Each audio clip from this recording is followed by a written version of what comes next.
A storm is brewing in the Indo-Pacific, in probably an unprecedented move. Off the Tasman coast of Australia, Chinese naval warships unleash live-fire drills in a bold display of force. Meanwhile, in Manila, the Philippines and New Zealand are one step closer to finalizing a deal that will allow the military forces of the two nations to hold joint exercises and other activities in each other's territories. One that strengthens alliances against an increasingly assertive Beijing. Could these events be connected? For years, China has tightened its grip on the South China Sea, challenging the Philippines at every turn. Like a high-stakes game of chess, every move is matched with a stronger move. Now, a new player has entered the game. New Zealand, long known for its neutral stance, has stepped forward, and Beijing is intently watching closely.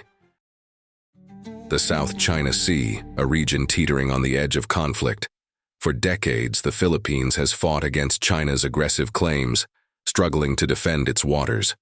From the Scarborough Shoal standoff in 2012 to the tense confrontations at Second Thomas Shoal in 2023, each incident pushes the two nations closer to a dangerous breaking point. But the Philippines is not standing alone in its struggle. As China expands its military reach, a powerful network of alliances is forming. The proposed defense pact between the Philippines and New Zealand, a historic visiting forces agreement, likened to the already existing visiting forces agreement between the Philippines and USA, allowing joint military drills, intelligence sharing, and strategic cooperation.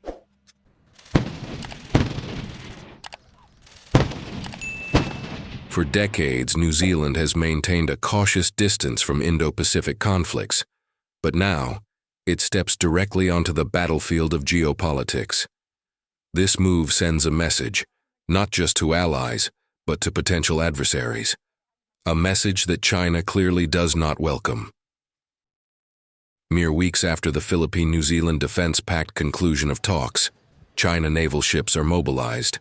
The Chinese Naval Task Group, comprising of the cruisers CNS Zunyi, frigate CNS Hengyang, and fleet oilers CNS Waishanhu, initiated live-fire exercises approximately 280 nautical miles east off the coast of Tasmania. These drills led to the rerouting of several commercial flights, including those operated by Qantas, Emirates, and Air New Zealand. Now, was this just a routine exercise, or a strong warning shot? This isn't the first time Beijing has responded to strategic alliances with military muscle. The AUKUS deal, met with missile tests, US-Philippines war games, countered with Chinese naval patrols.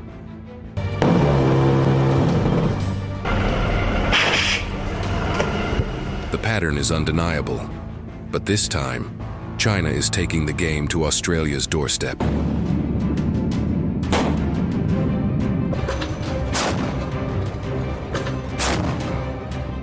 The conclusion of talks for the PHNZ Visiting Forces Pact and China's live-fire drills may seem like separate events, but in the world of geopolitics, nothing is a coincidence. Between the Philippines and New Zealand that will see us enhance our existing cooperation and expand further on areas of great potential amidst an ever-changing regional global landscape. With tensions rising, the world watches for the next move. Questions will linger for the coming weeks and months. Could China increase its naval presence in Philippine waters?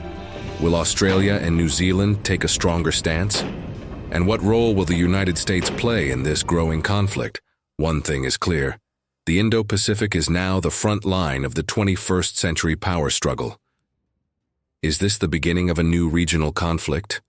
Or just another calculated chess move in the power struggle for dominance? What do you think? Is Beijing flexing its military might in response to these new alliances?